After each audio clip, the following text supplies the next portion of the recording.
La següent intervenció serà de la Virginia Rasconi. La Virginia és enginyera agrícola per la Universitat de Córdoba a l'Argentina i és doctora en producció animal per la Universitat de Saragossa. Actualment és professora ajudant al Departament de Producció Animal i Ciència dels Aliments de la Facultat de Veterinària de la Universitat de Saragossa i pertany al grup consolidat d'investigació en qualitat i tecnologia de la carn. La Virginia ha treballat en centres internacionals reconeguts com ara la Universitat de Bristol, al Regne Unit, la Universitat de Saragossa, la TH Gask Food Research Centre d'Irlanda, on va obtenir un coneixement i experiència consolidats en animals de producció i ciència de la carn. El seu àmbit es centra principalment en la qualitat de la carn dels remugants, tractant d'aclarir com la producció i els factors tecnològics poden afectar-la, però també ha treballat amb carns d'altres espècies, productes càrnics i altres aliments derivats dels animals. Amb el doctorat ha iniciat una línia de recerca a la Universitat de Saragossa sobre l'estudi dels compostos d'aromes de la carn que encara estan actius. Ha publicat 24 articles, alguns d'ells sobre metodologies innovadores en l'estudi de l'aroma de la carn i ha participat en nombrosos seminaris i congressos. La doctora Rasconi ens parlarà sobre la qualitat de la carn i els seus factors determinants, la raça i els sistemes de producció. A la doctora Rasconi li hem demanat precisament això, que ens aporti dades de com aquests factors poden influir sobre tots els aspectes sensorials de la producció de carns i sobretot de les carns madurades. Virginia, por favor. Bueno, buenas tardes. Muchas gracias por la invitación en participar en esta jornada. Bueno, como les han comentado, voy a hablar un poco de la calidad de la carne, pero enfocado a los factores productivos. Y dentro de los factores productivos, la raza y el sistema de alimentación, el sistema de producción, son uno de los factores más importantes y por eso centraré la charla en esos temas. Para comenzar, esto es un gráfico que surge de una revisión del grupo del IRTA, de Nuria, pero que a mí me gusta porque, claro, si hablamos de calidad, evidentemente nos tenemos que centrar en el consumidor. Debemos conocer cuáles son los factores que afectan las preferencias y el comportamiento de los mismos. Entonces, por un lado, podemos clasificar a estos factores como factores intrínsecos o propios del producto, en este caso la carne, que podrían ser los factores sensoriales, como la apariencia, la textura, el olor, el sabor, y eso evidentemente que va a afectar las preferencias de los consumidores. Pero también tenemos otro tipo de factores, que son los factores de mercado, factores ambientales, como el precio, la disponibilidad, lo que podemos elegir, ¿no? La oferta que tenemos, dentro de esa oferta es que vamos a elegir, vamos a basar nuestras elecciones. Y luego tenemos también factores psicológicos o individuales, que podríamos decir, que también tienen bastante importancia. Por ejemplo, un musulmán, lo primero en que se va a fijar es en que la carne sea halal y luego ya mirará otro tipo de atributos. Y por supuesto que tenemos interacciones entre este tipo de factores. Entonces, por ejemplo, en el caso del Reino Unido, por ejemplo, si hablamos de cordero, ellos están habituados a comer un cordero pesado que viene de pasto, que tiene olores y flavores muy intensos, y en general les gusta ese producto. Pero quizás aquí en España, al menos si hablamos la mayoría, van a preferir carne de corderos de animales jóvenes y en lo posible que se hayan finalizado con concentrado, ¿de acuerdo? O sea que todas las experiencias que tengamos pueden influir también en la percepción sensorial. La charla se va a centrar en estas características que decíamos sensoriales y cómo los diversos factores productivos la pueden afectar. Entonces comenzamos con la apariencia, que evidentemente es algo muy, muy importante para el consumidor, pero también si tenemos información adicional, eso puede también restar importancia a la apariencia, ¿de acuerdo? Entonces, por un lado, comenzamos con el color y aquí vemos cómo la raza y el peso del sacrificio puede afectar el color, que evidentemente siendo carniceros, pues muchos lo verán en el día a día. En este estudio se compararon 7 razas: la asturiana de los valles, la rubia gallega, la pirenaica, la parda de montaña, que podía ser semejante a la bruna, la vileña, la morucha y la retinta.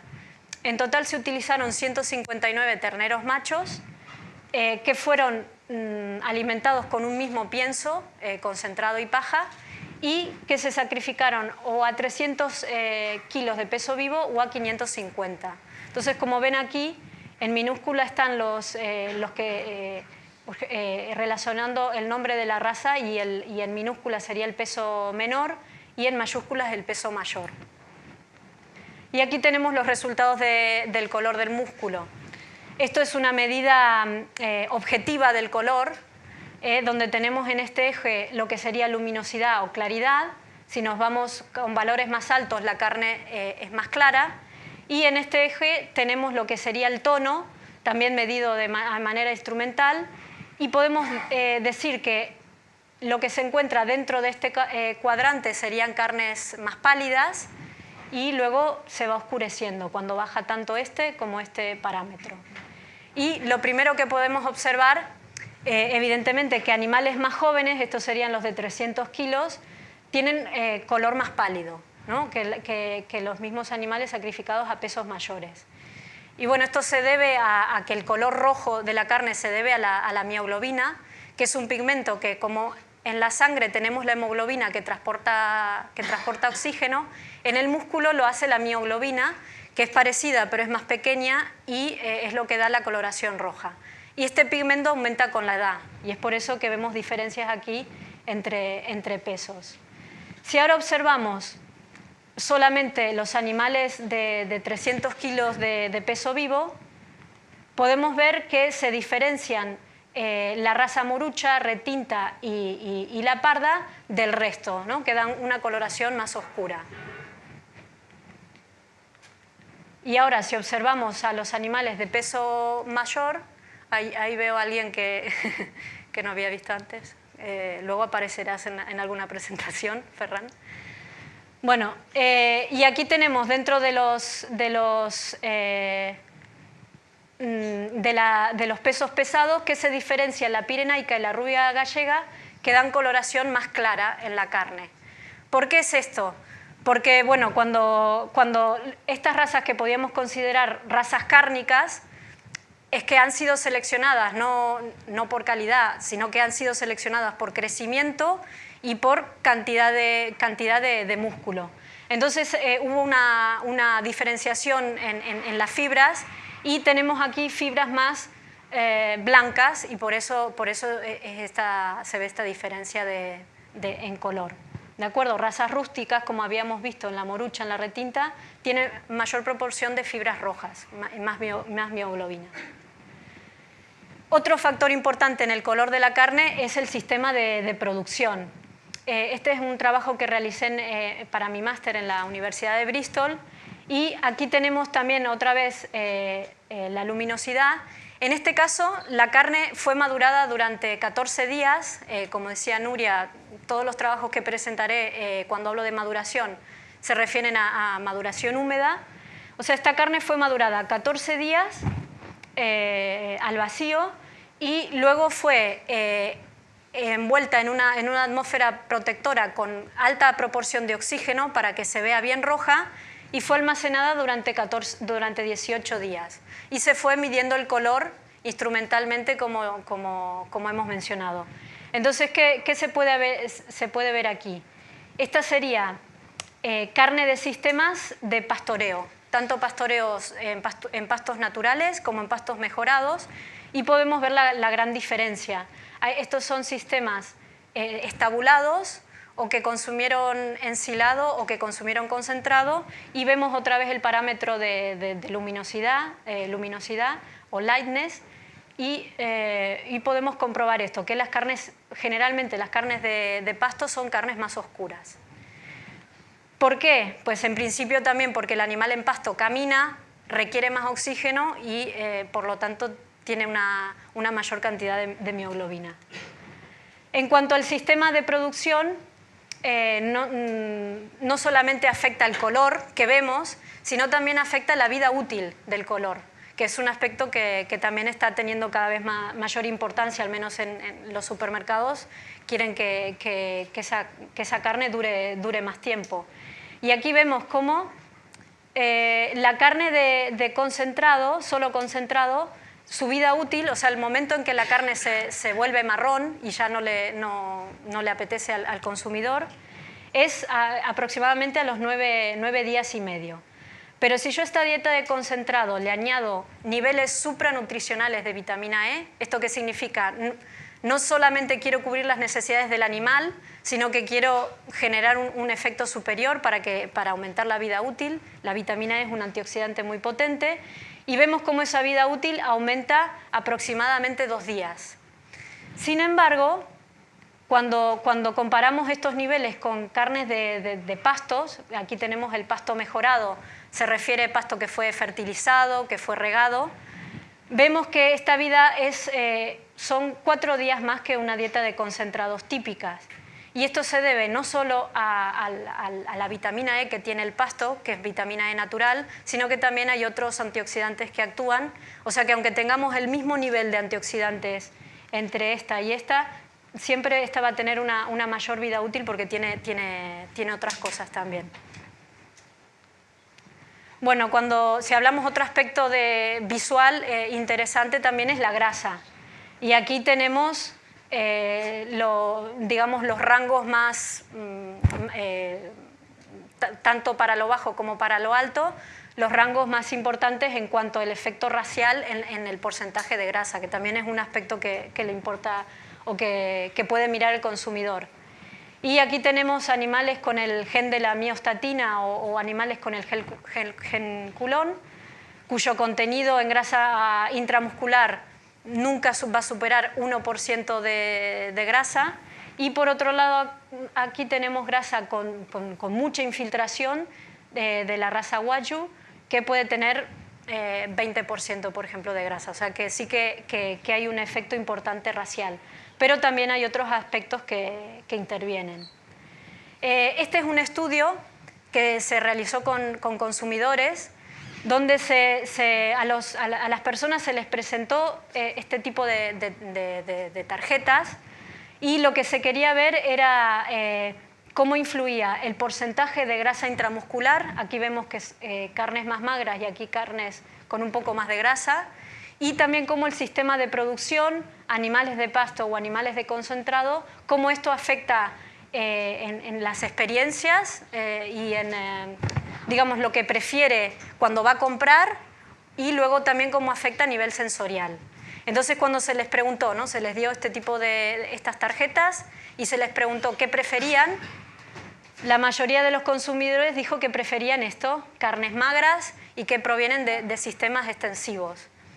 Sin embargo, luego se realizó una cata a ciegas, o sea, con las muestras codificadas, donde no podían ver qué era lo que estaban probando, y el resultado fue lo opuesto. O sea, al experimentarlo, al probar la carne, lo que más les gustó fue la carne con un poco más de grasa y proveniente de concentrado. Entonces podemos decir que ahí tenemos un problema, ¿no? de baja predicción de la experiencia sensorial. Pero luego con estos mismos consumidores se realizó otra prueba en la cual se les dio a probar la carne, pero dándoles información, o sea, diciéndoles esta carne es de este sistema, es de este, y los resultados que se obtuvieron fueron que no hubo diferencias significativas entre estos 3 tipos de carne. O sea, la volvieron a probar teniendo información y ya todos estos tipos de carne fueron iguales. O sea, que esto que me indica que las expectativas que se pueden generar en el consumidor por la información que se le da, por las ideas previas que tiene o por lo que sea, realmente pueden influir luego en la percepción sensorial. Aquí vemos un estudio que se realizó en la universidad, donde se vio el efecto raza, pero ya ligado también al sistema de producción. Es decir, aquí cada raza se sacrificó al peso de sacrificio que normalmente es apto para cada raza, y también el sistema de producción o de alimentación siguió el habitual comercial, digamos. Y entre varios atributos que se midieron, un parámetro que permitiría diferenciar estas razas-sistemas era el porcentaje de grasa. Entonces aquí tenemos, por ejemplo, se estudió la asturiana de los valles, que vemos que dio los valores más bajos de grasa intramuscular, un 1%. Esta es una raza en donde hay un porcentaje de animales que tienen este gen que les mostré, de gen culón, que se dice, o gen de la miostatina.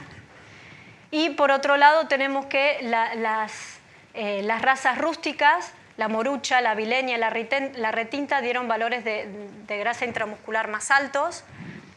Pero como vemos, la retinta, que fue la que valores más altos dio, es en torno al 3,5%. Tampoco estamos llegando a los niveles que habíamos visto en la otra imagen de la carne guacho.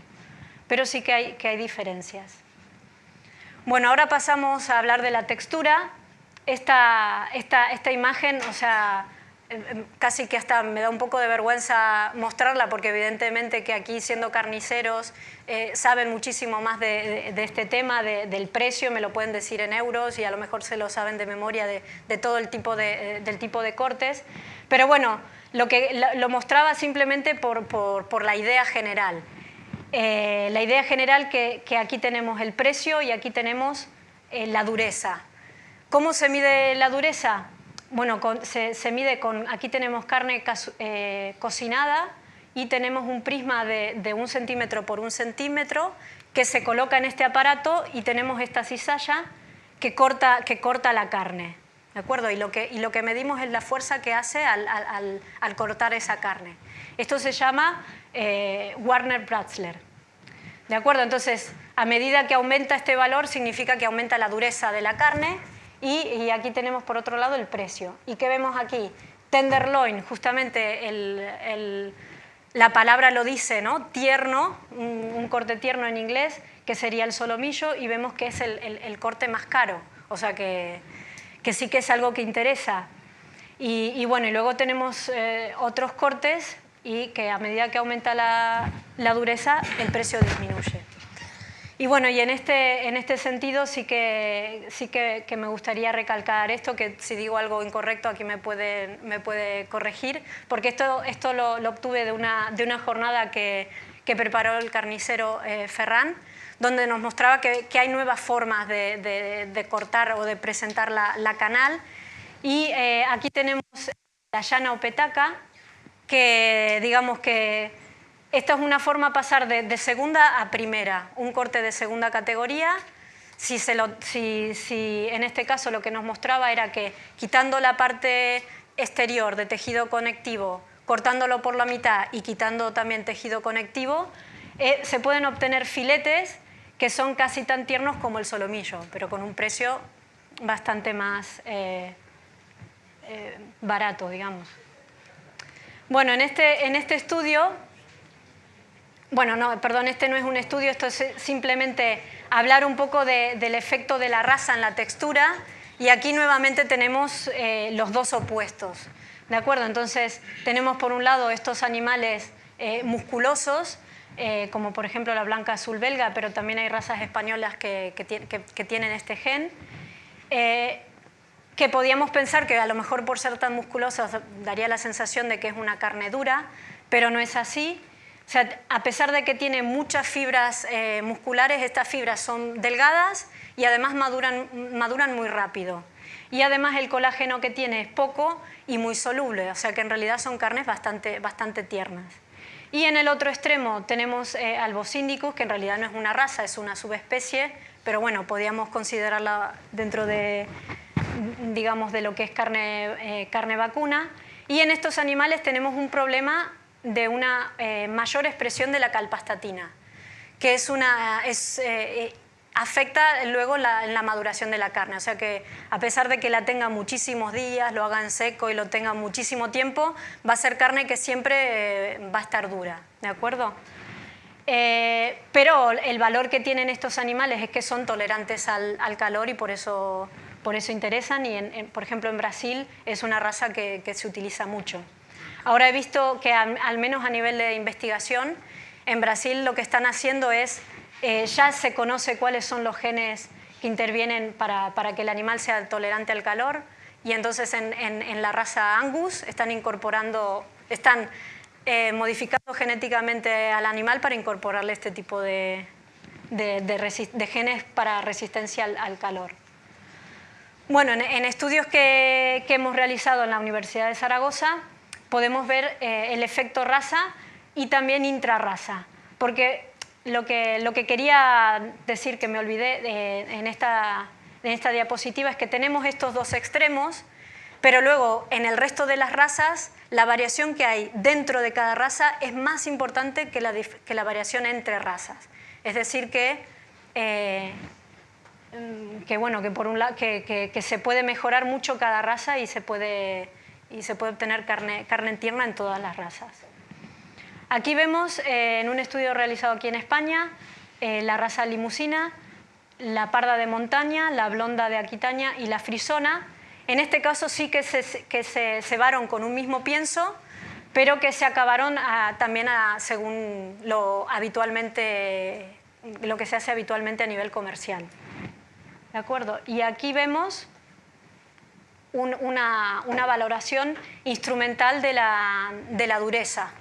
Aquí, a diferencia del otro sistema que les expliqué, esto se hace con carne cruda, pero nuevamente tengo un prisma de 1 centímetro por 1 centímetro y también se pone perpendicular. Y lo que hace este aparato es comprimir la carne, ¿de acuerdo? Cuando medimos la fuerza de la compresión al 20%, ese valor luego se vio que está relacionado con el componente miofibrilar, que era un poco también, o sea, lo que decía Nuria, es el componente de la carne que se puede madurar, ¿de acuerdo? Y aquí vemos valores por ejemplo, nos vamos a la parda de montaña, valores de todos los animales de esta raza a día 1 de maduración, a día 4, a día 7, a día 14, a día 21 y a día 35. Entonces, lo que podemos ver en esta gráfica es que en el día 1 no me animaría a decir que la carne es dura, porque tenemos carne con valores bajos, pero el problema es la falta de homogeneidad. O sea que puede ser que nos toque una carne más o menos bien de terneza, pero puede que nos toque una carne muy dura. O sea que tenemos mucha variación. Y lo que se va observando como a través de la maduración esta variación entre animales va disminuyendo y, por ejemplo, a los 21 días tenemos aquí valores cercanos a 4, ¿de acuerdo? Y si vamos a otras razas, vemos que este valor más o menos se aproxima en todas las razas. Es decir, que lo que estamos haciendo es disminuir, con la maduración, es disminuir la variación entre razas e intrarrazas. Estamos como asegurándonos que vamos a dar un producto tierno. Aunque también evidentemente que también hay algunas diferencias entre razas. Aquí lo mismo de antes, pero esta vez comprimiéndolo hasta al 80%. En este caso lo que se obtiene es lo similar a lo que sería ese componente que no madura, esa dureza que decimos que no madura, que sería el colágeno. Y aquí vemos las diferencias entre estas razas que se compararon, donde la frisona y la parda de montaña tienen una valoración más alta, son un poco más duras. Y luego aquí les muestro los resultados de la fuerza de corte con la cizalla que les he explicado, que esto es con carne cocinada, o sea que esto lo podíamos asemejar más a lo que ocurre a nivel sensorial. Y aquí vemos, esto es a un día, en azul tenemos a un día de maduración, como por ejemplo la frisona fue más dura que el resto de las razas, pero ya a 14 días estas diferencias entre razas ya no existen, ¿de acuerdo? Y aquí vemos cómo, aquí tenemos a un día, a 14 y a 35, por ejemplo en la raza limusina, madurar 14 o 35 días no hay diferencias significativas en cuanto a la terneza. Sin embargo, en las otras razas sí que se obtuvo una mejora, llevándola a 35 días de maduración. Esto mismo también se valoró por un panel de consumidores. O sea, y aquí tenemos los valores de lo que es aceptabilidad global. En la aceptabilidad global tenemos la terneza, la valoración de la terneza, pero también el sabor. Y aquí vemos como el punto óptimo para cada raza. En la raza limusina, como vemos, tanto a los 7 o a los 14 días es cuando tenemos la máxima satisfacción de los consumidores. En la parda de montaña sí que vemos que es progresiva esta mejora, y a los 21 y a los 35 días es donde fue más aceptada la carne. En la raza frisona fue a los 21 días, y en la blonda también en las maduraciones más largas. Aquí, con respecto al efecto de la alimentación en la textura, es bastante complejo. O sea, decir, por ejemplo, si comparamos un sistema intensivo o un sistema extensivo, no siempre sale favorecido uno u otro sistema. ¿Sí? A veces sale más tierno uno de pasto, a veces sale más tierno uno de concentrado, o a veces salen igual, y esto es porque hay numerosos factores que intervienen. Entonces aquí simplemente no los quiero tampoco cargar con información, pero simplemente mencionar que podemos tener diferencias en el contenido en grasa intramuscular. Claro, podríamos pensar, si un animal es intensivo, tiene una dieta más energética, va a tener más grasa, pero no siempre es así, porque también un sistema de pasto, el animal puede estar más tiempo y tener una mayor edad. Entonces también puedo tener mayor contenido de grasa. Bueno, esta si no lo pasamos más rápido. Simplemente decir que hay numerosos factores que afectan y que no se puede decir una cosa o la otra. Esto lo pasamos rápido. Y aquí era simplemente para hablar ya del último tema, que sería el olor, el sabor y el flavor. En el olor, evidentemente, se percibe ortonasalmente, digamos, cuando olemos la carne, cuando se está cocinando o cuando la tenemos en el plato. Pero luego, cuando degustamos la carne, también tenemos el sabor, donde aquí tenemos los 5 sabores que están reconocidos. Y luego tenemos el flavor, que yo esto sobre todo lo expongo porque en castellano la palabra flavor no existe y necesito explicarlo, pero bueno, aquí sí que he visto que sí que se utiliza, ¿no?, la palabra flavor. Flavor sería la combinación de sabor más olor, pero un olor que es, digamos, retronasal. Es, digamos, que cuando masticamos la carne y cuando se pone en contacto con la saliva se liberan sustancias aromáticas que pueden ser diferentes a las que se desprende cuando cocinamos o cuando tenemos la carne en el plato. Y bueno, simplemente para definir esos términos quería comentarlo. Entonces, para medir, así como hemos visto el color, la terneza, cómo se medía, el sabor o el flavor es algo más complejo. Entonces, ¿de qué manera se mide? O a través de un panel sensorial entrenado que nos dice las características del producto, o a través de un consumidor, que el consumidor nos va a decir si le gusta o no ese sabor, no me va a poder decir más. Y luego tenemos también estudios más complejos donde intervienen aparatos en donde se separan los compuestos volátiles, se separan y se van identificando. Claro, como estamos hablando de aromas, al final siempre también se necesita una persona, en este caso es Marimar, que alguno por ahí la conocía, pero necesitamos una persona que huela, porque la máquina no te puede decir si un compuesto huele o no huele, ¿no? Y bueno, simplemente eso. Y este ya es el último trabajo que les presento. Esto es un trabajo que se realizó en Uruguay, en carne de raza Hereford.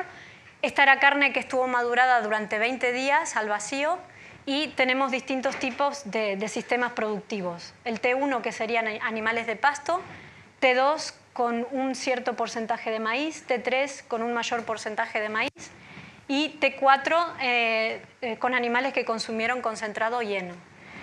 Esta carne, que también algo había comentado Nuria, la finalidad era es exportarla y saber qué es lo que prefiere el consumidor europeo. Y aquí tenemos los resultados globales de los consumidores. En España se observa como el T2 y T3 fueron los que más gustó, el T4 fue el que menos gustó.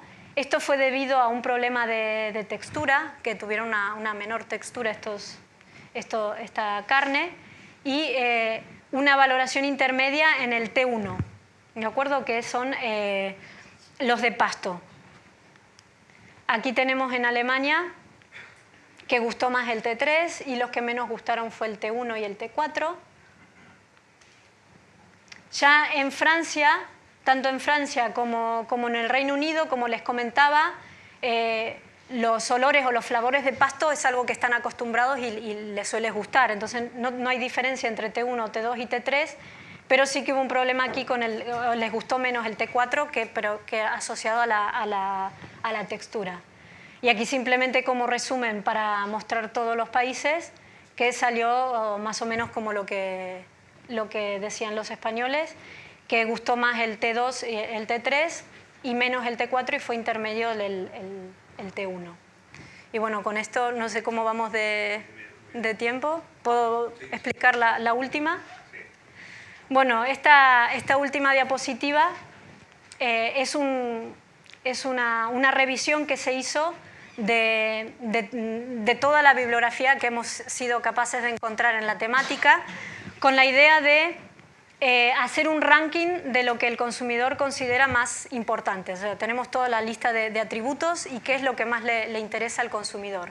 Entonces aquí están agrupados como lo que se dice atributos de búsqueda, los atributos que el consumidor mira a la hora de comprar la carne, atributos de experiencia, sobre todo los que cuando se prueba la carne, y luego los atributos relacionados con la creencia.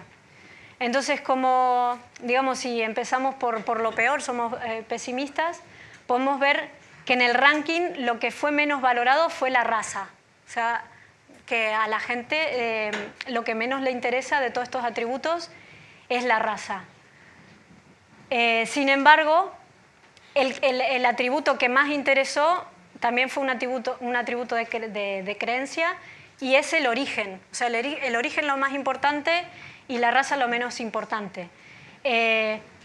Y digamos que las estrategias que se utilizan un poco para revalorizar las razas, o sea, a lo mejor el consumidor no sabe lo que es una raza, o no lo entiende bien, pero cuando a lo mejor se le dice carne de Ávila y que es de la raza avileña, entonces ahí ya sí que le interesa, no por la raza en sí, pero porque ese nombre se asocia a una región, a un lugar, y eso sí que le interesa.